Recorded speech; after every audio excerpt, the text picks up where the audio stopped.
மத்தேயு எழுதின சுவிசேஷம் 27வது அதிகாரம். விடியற்காலமான போது சகல பிரதான ஆசாரியரும் ஜனத்தின் மூப்பரும் இயேசுவை கொலை செய்யும்படி அவருக்கு விரோதமாக ஆலோசனை பண்ணி அவரை கட்டி கொண்டு போய் தேசாதிபதியாகிய பொந்தியு பிலாத்துவினிடத்தில் ஒப்புக் கொடுத்தார்கள். அப்பொழுது அவரை காட்டிக் கொடுத்த யூதாஸ் அவர் மரணாக்கினைக்குள்ளாக தீர்க்கப்பட்டதைக் கண்டு மனஸ்தாபப்பட்டு அந்த 30 வெள்ளிக்காசை பிரதான ஆசாரியரிடத்திற்கும் மூப்பரிடத்திற்கும் திரும்ப கொண்டு வந்து, குற்றமில்லாத இரத்தத்தை நான் காட்டிக் கொடுத்ததனால் பாவம் செய்தேன் என்றார். அதற்கு அவர்கள், எங்களுக்கு என்ன, அது உன்பாடு என்றார்கள். அப்பொழுது அவன் அந்த வெள்ளிக்காசை தேவாலயத்திலே எறிந்துவிட்டு புறப்பட்டு போய் நான்கு கொண்டு செத்தான். பிரதான ஆசாரியர் அந்த வெள்ளிக்காசை எடுத்து, இது இரத்த கிரயமானதால் காணிக்கை பெட்டியிலே இதை போடலாகாது என்று சொல்லி ஆலோசனை பண்ணின பின்பு அந்நியரை அடக்கம் பண்ணுவதற்கு குயவனுடைய நிலத்தை அதனாலே கொண்டார்கள். இது நிமித்தம் அந்த நிலம் இந்நாள் வரைக்கும் இரத்த நிலம் எண்ணப்படுகிறது. இஸ்ரவேல் புத்திரரால் மதிக்கப்பட்டவருக்கு கிரயமாகிய 30 வெள்ளிக்காசை அவர்கள் எடுத்து, கர்த்தர் எனக்கு கற்பித்தபடி குயவனுடைய நிலத்திற்காக அதை கொடுத்தார்கள் என்று எரேமியா தீர்க்கதரிசியால் உரைக்கப்பட்டது அப்பொழுது நிறைவேறிற்று. இயேசு தேசாதிபதிக்கு முன்பாக நின்றார். தேசாதிபதி அவரை நோக்கி, நீ யூதருடைய ராஜாவா என்று கேட்டார். அதற்கு இயேசு, நீர் சொல்லுகிறபடிதான் என்றார். பிரதான ஆசாரியரும் மூப்பரும் அவர் மேல் குற்றஞ்சாட்டுகையில் அவர் மாறுத்தரம் ஒன்றும் சொல்லவில்லை. அப்பொழுது பிலாத்து அவரை நோக்கி, இவர்கள் உன்மேல் எத்தனையோ குற்றங்களை சாட்டுகிறார்களே, நீ அவைகளை கேட்கவில்லையா என்றார். அவரோ ஒரு வார்த்தையும் மாறுத்தரமாக சொல்லவில்லை. அதனால் தேசாதிபதி மிகவும் ஆச்சரியப்பட்டார்.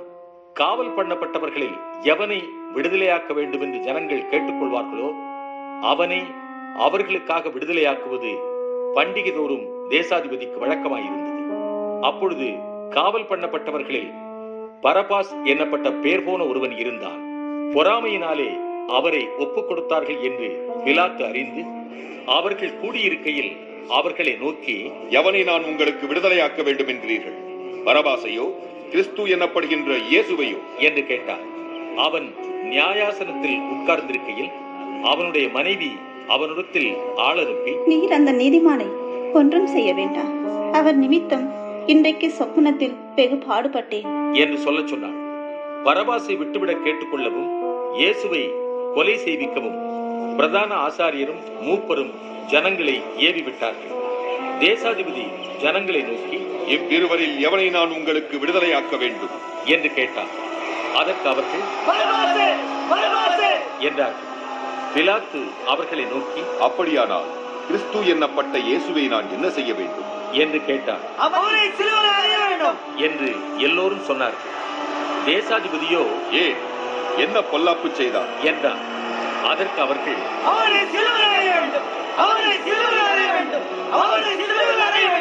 என்று அதிகமாய் கூக்குரலிட்டு சொன்னார்கள். கலக்கம் அதிகமாகிறதே அல்லாமல் தன் பிரயத்தனத்தினாலே பிரயோஜனமில்லை என்று பிலாத்து கண்டு தண்ணீரை அள்ளி ஜனங்களுக்கு முன்பாக கைகளை கழுவி, இந்த நீதிமானுடைய இரத்தப்பழிக்கு நான் குற்றமற்றவன், நீங்களே பார்த்துக் கொள்ளுங்கள் என்றார். அதற்கு ஜனங்கள் எல்லோரும், இவருடைய இரத்தப்பழி எங்கள் மேலும் எங்கள் பிள்ளைகள் மேலும் இருப்பதாக என்று சொன்னார்கள். அப்பொழுது அவன் பரபாசை அவர்களுக்கு விடுதலையாக்கி இயேசுவையோ வாரினால் அடிப்பித்து சிலுவையில் அறையும்படிக்கு ஒப்புக் கொடுத்தான். அப்பொழுது தேசாதிபதியின் போர்ச்சேவகர் இயேசுவை தேசாதிபதியின் அரமனையிலே கொண்டு போய் போர்ச்சேவகரின் கூட்டம் முழுவதையும் அவரிடத்தில் கூடிவரச் செய்து அவர் வஸ்திரங்களை கழற்றி சிவப்பான மேலங்கியை அவருக்கு உடுத்தி முள்ளுகளால் ஒரு முடியை பின்னி அவர் சிரசின் மேல் வைத்து அவர் வலது கையில் ஒரு கோலை கொடுத்து அவர் முன்பாக முழங்காற்படியிட்டு, என்று அவரை பரியாசம் பண்ணி அவர் மேல் தூக்கி அந்த கோலை எடுத்து அவரை சிரசில் அடித்தார். அவரை பரியாசம் பண்ணின பின்பு அவருக்கு உடுத்தின மேலங்கியை கழற்றி அவருடைய வஸ்திரங்களை அவருக்கு உடுத்தி அவரை சிலுவையில் அறையும்படி கொண்டு போனார்.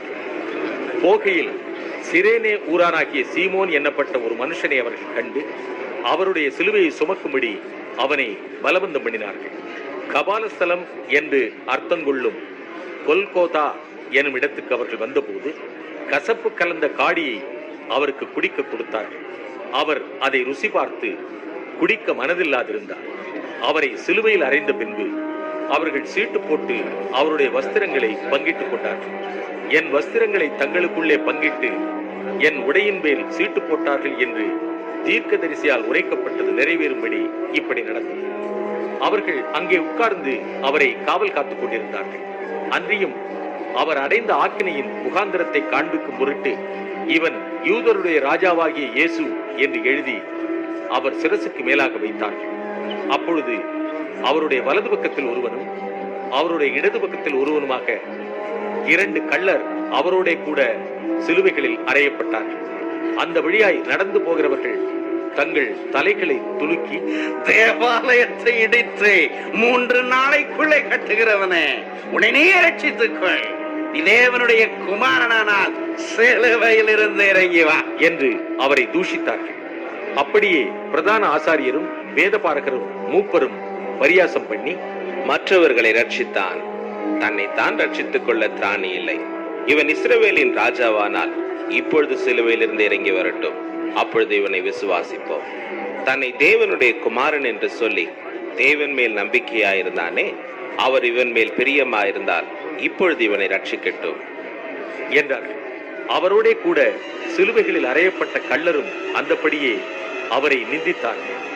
6ஆம் மணி நேரம் முதல் 9ஆம் மணி நேரம் வரைக்கும் பூமி எங்கும் அந்தகாரம் உண்டாயிற்று.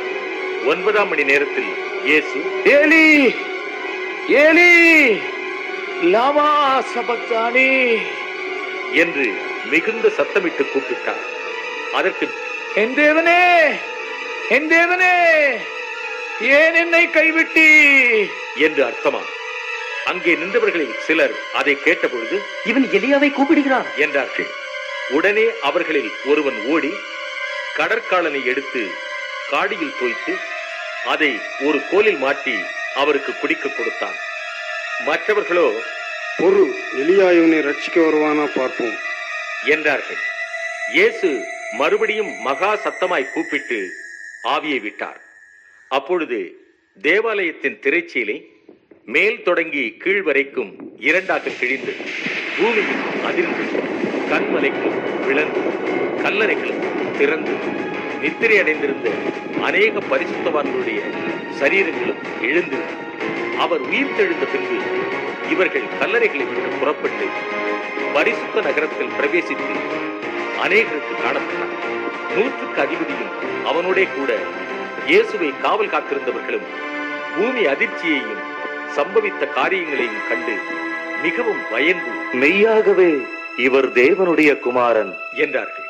மேலும் இயேசுவுக்கு ஊழியம் செய்யும்படி கலிலேயாவிலிருந்து அவரோட வந்திருந்த அநேக ஸ்திரீகள் அங்கே தூரத்தில் நின்று பார்த்து கொண்டிருந்தார்கள். அவர்களுக்குள்ளே மகதலேனா மரியாளும் யாக்கோபுக்கும் யோசேக்கும் தாயாகிய மரியாளும் செபதேயுவின் குமாரருடைய தாயும் இருந்தார்கள். சாயங்காலமான போது இயேசுவுக்கு சீஷனும் ஐஸ்வர்யவானுமாயிருந்த யோசேப்பு என்னும் பெயர் கொண்ட அரிமத்தியா ஊரானாகிய ஒரு மனுஷன் வந்து பிலாத்துவினிடத்தில் போய் இயேசுவின் சரீரத்தை கேட்டான். அப்பொழுது சரீரத்தை கொடுக்கும்படி பிலாத்து கட்டளையிட்டான்.